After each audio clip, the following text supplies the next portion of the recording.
people's on the move, explore the treading, release the freedom, release the freedom. The people's on the march, the road they're treading, release the freedom and victory. Bandieros la triunfera, bandieros la triunfera, bandieros la triunfera, el viva la socialismo per la libertà. Thanks very much for that, Mike. If we've learned anything about the war in Spain and the history of the tradition of anti-fascism and working class struggle, it is this: that history for us is never to do with the past, or not exclusively about the past. It's about understanding where we've come from, how we've come to be where we are now, and how we go forward to the place where we, all of us, need to be and want our people and our class and our country to be. History is never entirely about the past, as I've just said. Our next speaker, Connie Renkel, is a very long-standing publicist. He is a journalist and a militant of Germany's oldest anti-fascist campaign, the Anti-Fascist organisation.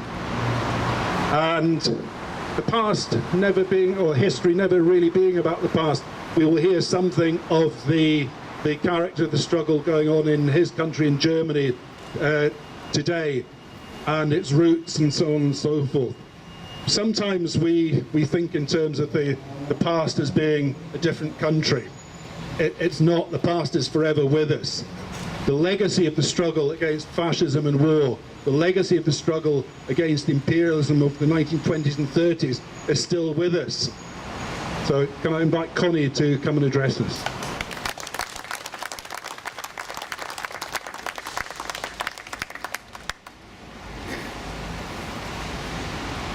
Dear friends, comrades, ladies and gentlemen, first I want to thank Hope Not Hate of Greater Glasgow for the invitation to come here to this beautiful town.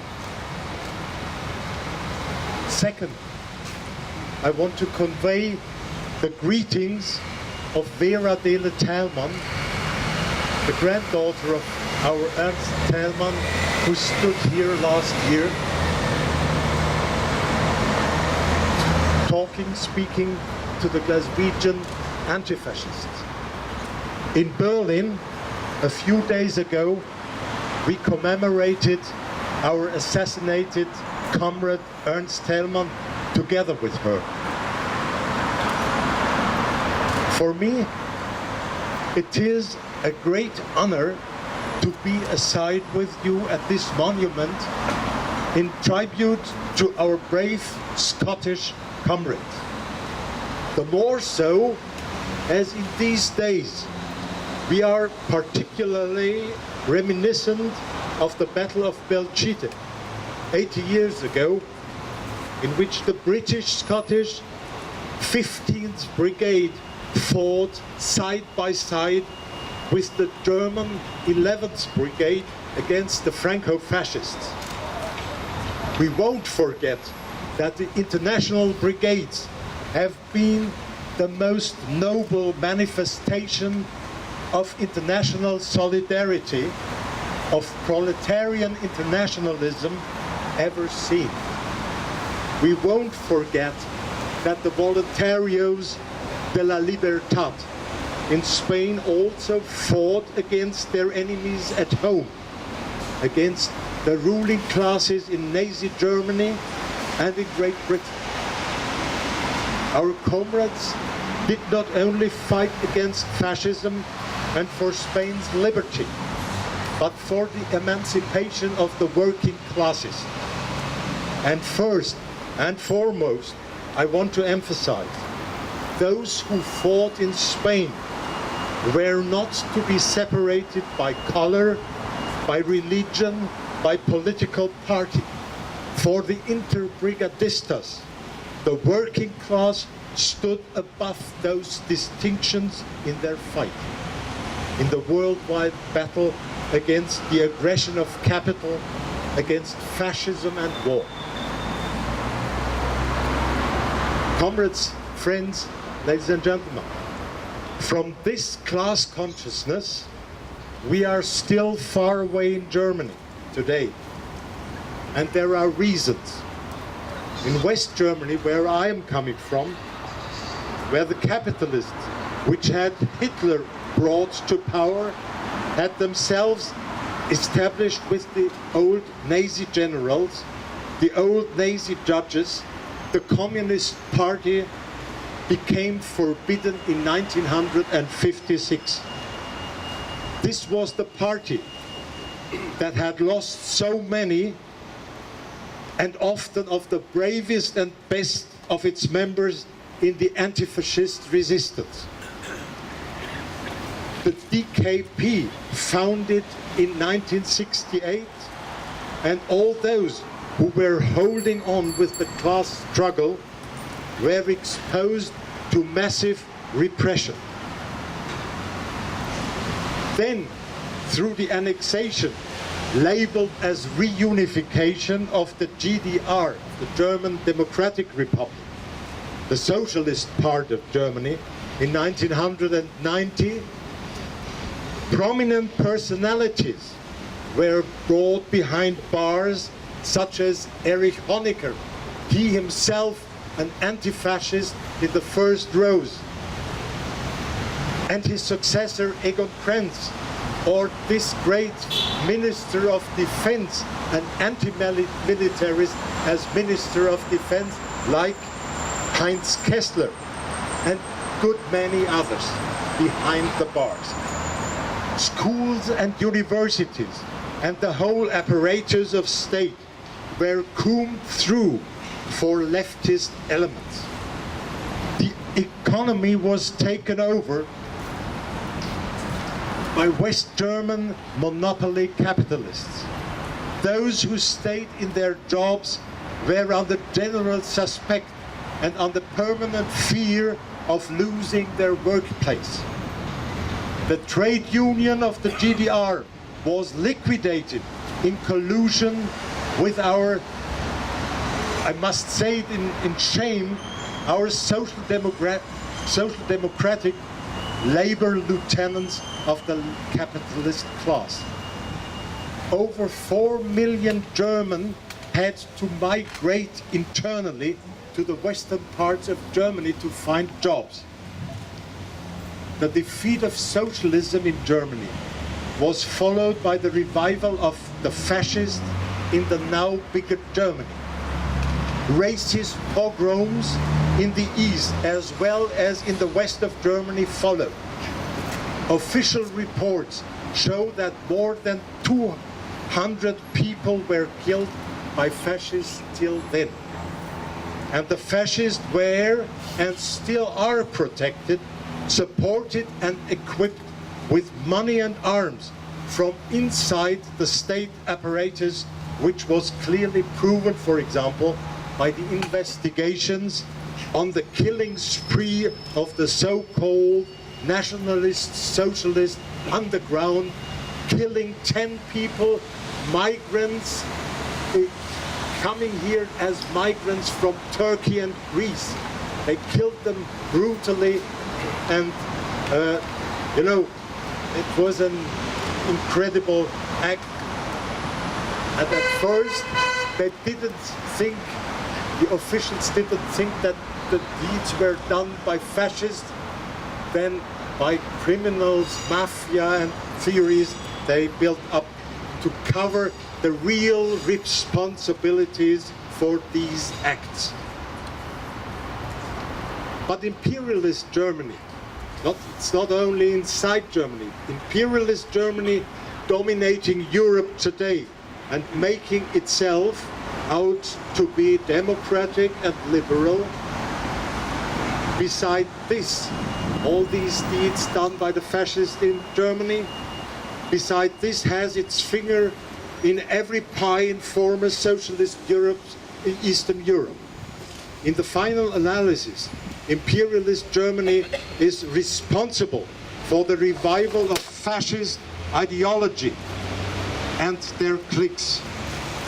For racism, especially against Roma, and murderous anti-Semitism in these countries. The splitting up of Yugoslavia, of Czechoslovakia, are in Germany's responsibility. Also, the reactionary regimes in Hungary and in the Baltic states enjoy German support. But woe to left government like in Greece. For them, they have only humiliation, extortion, and threat. The gaining of strength of the fascist forces in Germany is not astonishing in the light of this. At present, they see in the alternative for Germany their reservoir, their parliamentarian arm, and the civic camouflage for their terrorist movement. This party is since 2014 represented in the European Parliament and had an overwhelming affluence in the regional elections in 2015 and 2016. Since then, this party is found in 13 German regional parliaments by getting more than 20% of the votes and the seats, and in some districts, for example in Berlin, more than 30%. This party has chances to be represented in the Bundestag, the central parliament in Germany, after the elections on September the 24th. This party has used the misery of the refugees for an infame, xenophobe, racist and fascist campaign to transport the poison, their poison, into a part of the population which is threatened, for example, by social decline and is in precarious living conditions. Official statistics show, for example, in Germany, a number of 10 million people living in such conditions in one of the richest countries of the world. In this party, Alternative for Germany, the struggle about hegemony between the conservative reactionary forces and the open fascists takes place in these times now, in these months. Their struggle in between this party means for us attacking this party hits the fascists as well. And the German anti-fascists do not surrender. But for all that, you remember Robert Burns, a man is a man. There is hope, not resignation, especially within the youth. Cores of militant resistance do exist and are developing. One example, on August the 19th this year, Nazis tried in Spandau, in the outskirts of Berlin, to march to the location of the former prison for war criminals. There, their idol, Rudolf Hess, number 2 after Hitler in the Nazi regime, had served to take his lumps until his suicide in 1987. Rudolf Hess, as you know perhaps, wanted to meet his friend, the Duke of Hamilton. In 1941, he came by plane and parachute, landing near Dungavel Hill, only 10 miles west of Glasgow, to find out the possibilities for a separate peace treaty with England and the Nazi regime. Now, 30 years later, after the death of this prominent Nazi, the brown fascist scene wanted to commemorate. There was a counter-demonstration with about 1,500 participants, also supported by the PDL, the left party, the Social Democratic Party and the Greens. More than 1,000 police made sure that it went past the Nazis. Other 500 people picketed in front of the Protestant church, and there were about 500 young militant anti-fascists blocking the road. In defiance of brutal police attacks, the blockade stood its ground, so the Nazis had to lumber back to their starting point. The 600 Nazis in Spandau had waited for much more participants. They had mobilized on an international level. But the railway route was blocked somehow, and by chance, of course, by fire in the cable tunnels.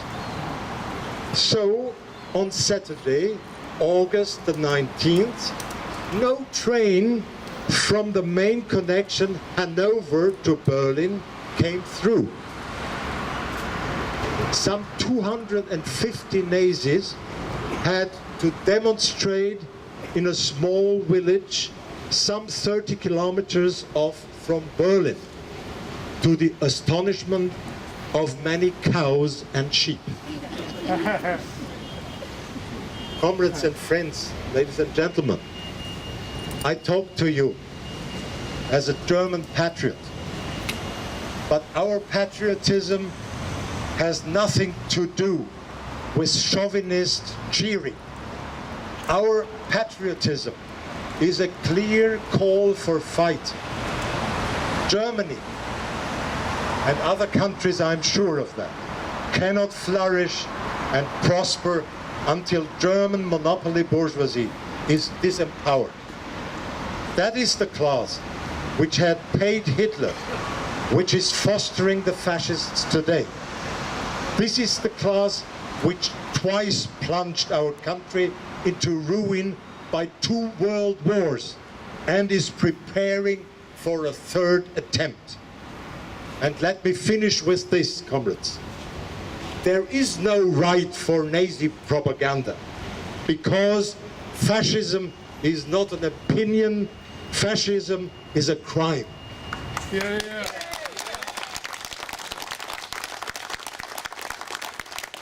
And as La Pasionaria called out to our ancestors, to our comrades at the time, no passaran.